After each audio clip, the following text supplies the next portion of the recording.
Hi everyone, this is Stjepan. Sergey Karjakin is finally playing great attacking chess once again. After having a horrible start to the candidates, he is now just a point behind Caruana, who is in first place. And his today's game against Aronian was an absolutely brilliant game, and I can't help imagining him winning the tournament once again and challenging Magnus for the second consecutive time. Because it's now more than theoretically possible, and he stands a real chance actually. Aronian had the white pieces in this game, and he opened with his signature English opening, c4. We have knight to f6 by Sergey, knight to f3, e6, the Agincourt defense by Sergey Karjakin, g3, d5, bishop to g2 by Levon, and d takes c4, and this is now a Catalan position by transposition, queen to a4 check, c6, and Levon regains his pawn, b5, and the moves so far were all common theory, and the top move here for white is queen to c2, which gives him a definite edge out of the opening, but Aronian retreats to the slightly inferior b3 square, and perhaps this was his way of avoiding Karjakin's opening preparation, and perhaps he even succeeded.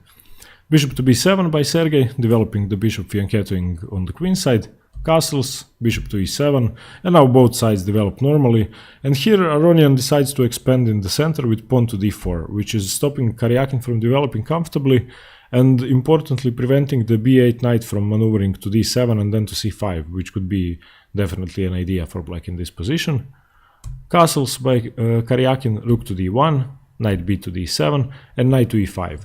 Aronian immediately challenges the knight and offers Karjakin to capture and double his pawns, which would dislodge the f6 knight, but also opening up the g2 bishop and preventing Karjakin from pushing c5 anytime soon, as the b7 bishop would fall.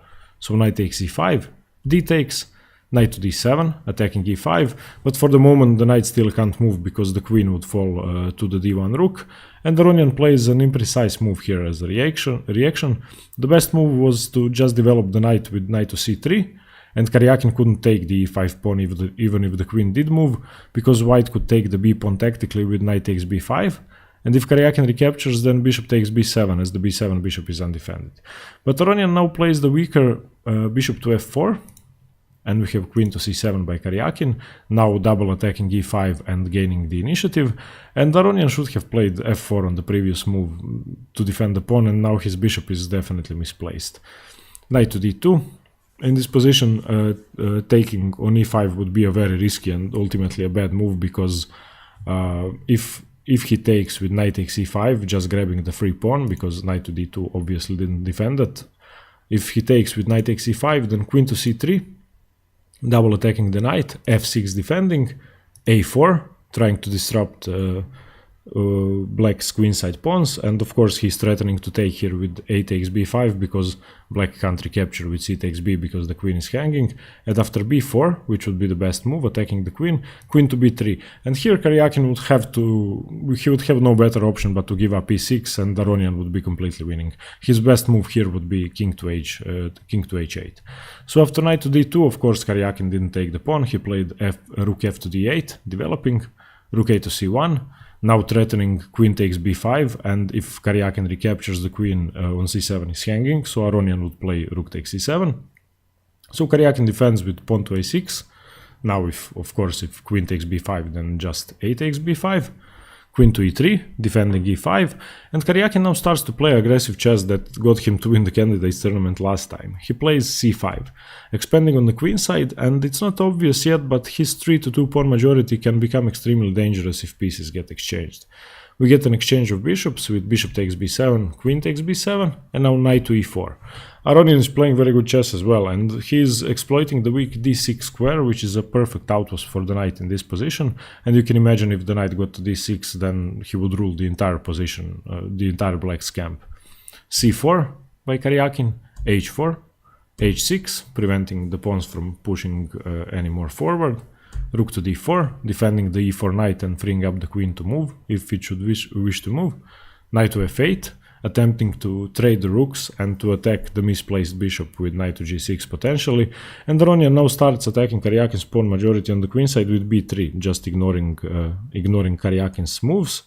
We have rook takes d4, queen takes d4, rook to d8, gaining a tempo on the queen, and knight to d6, not moving the queen, but now using his strong outpost square for the knight.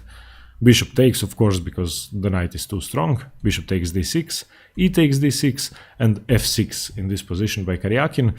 And technically speaking, the position is equal, but Karjakin, practically speaking, stands much better than white because he is preparing to chase all the white pieces away with e5, and there isn't much Aronian can do to prevent that plan. He just moves the bishop in advance with bishop to e3, e5, gaining a tempo on the queen. It retreats to b2, queen to c6, b takes c4, b takes c4, queen to b4, attacking c4, and Karjakin doesn't exchange pawns by taking with the rook on d6, because that would most likely result in an exchange of queens.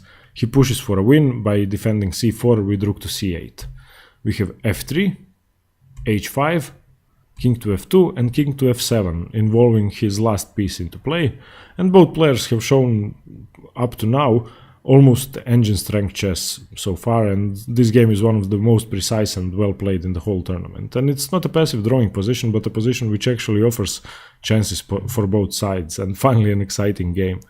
Rook to d1 developing, and now saving the d6 pawn, knight to d7, blocking the passed pawn. Nimzowitsch would be happy. Queen to b1, g6, importantly preventing the queen from infiltrating on h7, g4, rook h8 by Karjakin, and now if Aronian doesn't respond immediately, Karjakin could take on g4 and then play rook takes h4. So Aronian tries to close the kingside down with g5, but Karjakin of course doesn't take and activate white's bishop. He plays f5, closing down the kingside completely. Queen to c2, rook to c8, queen to c3, now preventing the knight from moving because e5 pawn would fall. King to e6 defending, king to g2, queen to a4.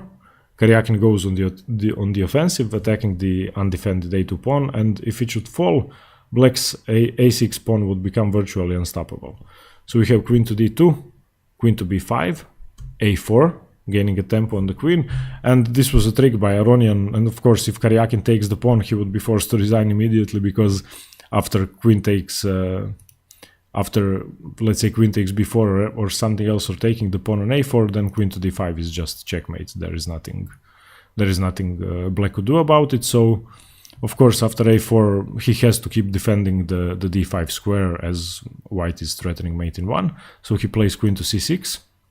We have queen to c2, attacking c4, rook to b8, and now both players struggle to create an attacking opportunity, and the position is definitely so complex and attacking that a mating attack could actually come in a matter of moves if they aren't careful. So it might seem as a simple position, but it's actually, especially when your clock is ticking, it's mind-boggling to play this.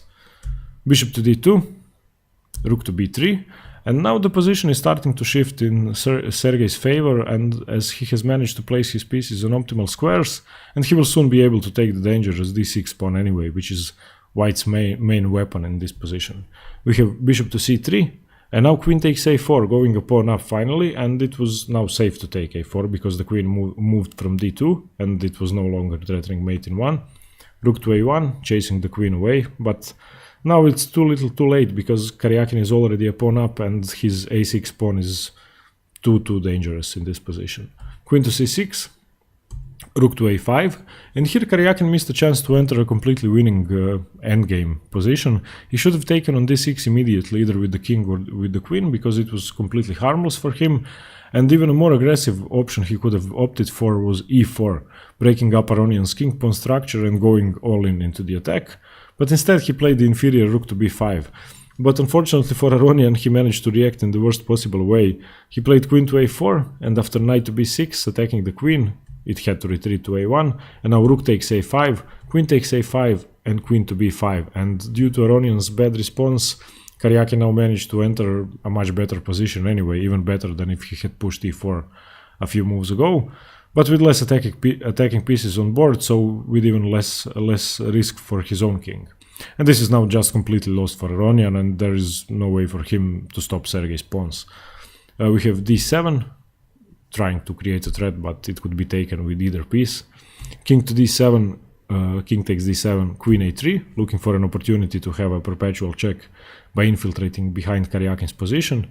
Karjakin replies with knight to d5, giving away the e5 pawn. So bishop takes, queen to c6, queen to f8, infiltrating behind Sergey's king, and queen e6, preparing to defend the checks in advance. And now Aronian has absolutely nothing, and the a and the c pawn are just too strong, and they are each worth almost a piece now, and as they approach the first rank, their value will increase even more.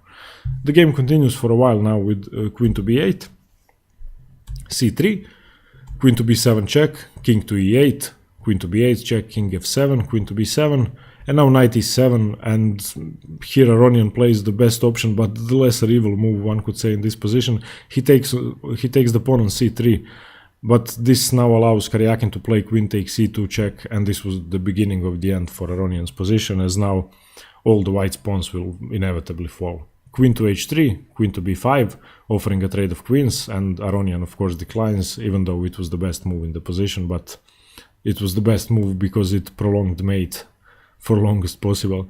Queen to c7, queen to c6, once again offering a trade of queens, queen to e5, now losing another pawn with check, and Sergey simply captures on f3, queen takes f3 check, king to h2, queen f2 check, king h1, and now queen takes h4, and Aronian probably isn't resigning yet because he still has some hope in perpetual check, because the queen and the bishop are lined up against black's king, and he first of course has to move from the check, king to g1, now queen takes g5, the last pawn has fallen, king to h2, queen h4, king to g1, queen e4, not fearing the check Aronian is able to play with queen to g7, because the checks will inevitably run out, king to e6, bishop f6, knight to d5, covering up the e7 square, and there is no more checks now, the position is just busted.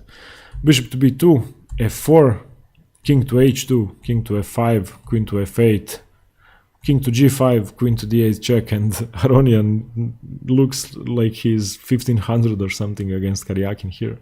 King to g4, queen to c8 check, king to h4, no more checks now. Bishop g7, queen e2, king h1, queen f3 check, king h2, and queen to g3 check. And in this position it's a mate in 5, I believe, or in 6 moves, and finally Levon gave up and resigned. And I must say it's a bit embarrassing that he didn't resign earlier. And with this win, Karjakin has definitely proven that he managed to compose himself after a bad start at the candidates, and he now has the amazing 6 points after 11 rounds, which seemed completely improbable after round 4 or 5.